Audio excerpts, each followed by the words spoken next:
قرآن کریم کے اندر ارشاد ہے کہ جب اللہ تبارک و تعالیٰ کسی قوم یا بستی کے اوپر عذاب بھیجنا چاہتے ہیں تو اللہ تبارک و تعالیٰ اپنی بارشوں کو روک لیتے ہیں، اپنی بارشوں کو روک لیتے ہیں اور اس پر عذاب دینے کا اللہ تبارک و تعالیٰ کی یہاں سے یہ ایک قرآن کریم کی طرف سے اشارہ ہے مسلمانوں کے لیے کہ یہ بارش نہ ہونا، اور اللہ ہم سے ناراض ہے۔ کیوں ناراض ہے؟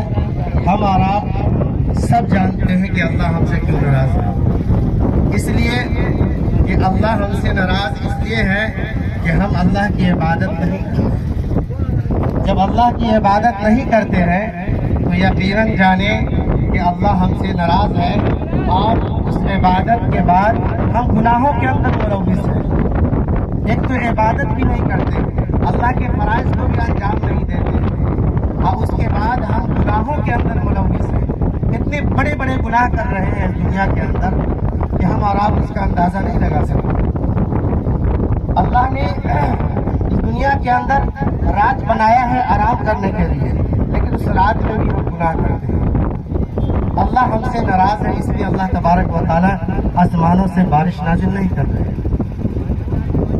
تو یہاں پر اکٹھے ہوئے ہیں، جمع ہوئے ہیں، صرف مقصد یہی ہے کہ اللہ ہم سے راضی ہو جائے، اللہ ہم سے راضی ہو جائے اور اپنی رحمت کی بارش نازل فرما دے۔ اللہ کے نبی کریم صلی اللہ علیہ وسلم کے زمانے میں بھی ایک مرتبہ خشک سالی پڑ گیا تھا۔ صحابہ اکرام اللہ کے نبی کریم صلی اللہ علیہ وسلم کے پاس آئے اور کہے اللہ کے نبی کریم صلی اللہ علیہ وسلم کھیتیں سوکھ گئی ہے اور بارشیں نہیں ہو رہی ہیں، حیوان پریشان ہے، انسان بھی پریشان ہے، چرند پرند بھی پریشان ہے، اس لیے آپ دعا کریں کہ بارش ہو۔ تو اللہ کے نبی کریم صلی اللہ علیہ وسلم نے ایک دن متعین کیے اور صحابہ اکرام کو لے کر کے مدینہ سے باہر چلے گئے، صحرا کے اندر، جنگلوں کے اندر۔ یہ نماز جو استسقاء کی نماز ہے وہ گاؤں سے، بستی سے باہر پڑھی جاتی ہے، تو اسی لیے یہ پروگرام ہم ایسی جگہ پہ رکھتے ہیں تاکہ سبھی لوگوں کو جب بتایا جائے تو فوراً یاد آ جائے کہ رن پہ جانا ہے۔ یہ ایک ایسی جگہ ہے جو سب کو پتہ ہے، اور کہیں پہ رکھی جاتی تو پریشانی ہوتی، وہاں پہ پہنچنے میں پوچھ کر کے پہنچنے میں پریشانی ہوتی، لیکن یہاں پر رکھنے کا مقصد یہی ہے کہ اس علاقہ کے جتنا بھی سب کو پتہ ہے کہ یہ رنگ کہاں پر ہے، اسی لیے یہاں پہ رکھا گیا ہے۔ تو اللہ کے نبی کریم صلی اللہ علیہ وسلم اپنے صحابہ کو لے کر کے چلے جنگل کے اندر، اور 2 رکعت نماز استسقاء کی پڑھی، اور اس کے بعد اللہ تبارک و تعالیٰ کے سامنے دعا کی۔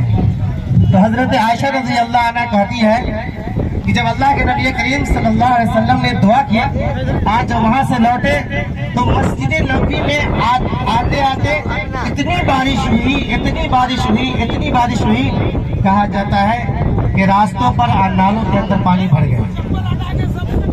تو اس نماز کے لیے ہم یہاں پر آئے ہیں، استسقاء کی نماز پڑھنے کے لیے ہم آئے ہیں۔ تو ہم اللہ کے سامنے اپنے دل کو صاف کریں، اللہ کے سامنے ہم اپنے دل کو صاف کریں گے، اس کے بعد اللہ تبارک و تعالیٰ ہمارے دلوں کو دیکھے گا کہ اگر دل صاف ہو گیا تو پھر اللہ تبارک و تعالیٰ اپنی رحمت کی بارش نازل فرمائے گا۔